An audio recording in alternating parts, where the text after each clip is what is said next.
The biggest thing, particularly if you're very early on, is it's very easy, particularly now with social media and all the great information out there. So when I was starting out, podcasts like yours didn't exist, couldn't get good information that easily. You had to figure it out. Now, if you start a business, there's this constant, almost like social pressure of seeing other people doing really well. But the reality is, if you speak to almost anybody, and I'm very fortunate to have a peer group of founders in the, say, 10 to 100 million revenue range, almost all of them will say it took 10 years. It takes a long time to get to that level. And if it took faster than 10 years, they probably did not start from zero. So maybe they had a corporate job or some sort of experience or a previous business they had run in a similar industry.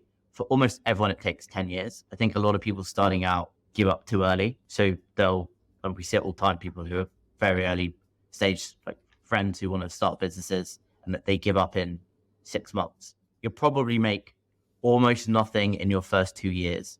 That's really common. It's the same for any business.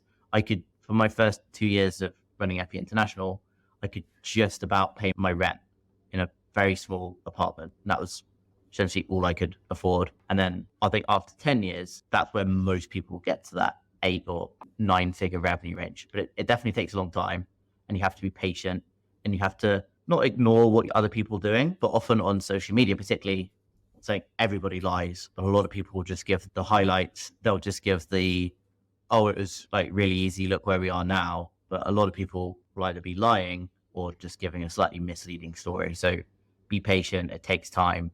Almost everyone I know who's got to that 8-figure level has taken 10 years. I have very few exceptions to that rule.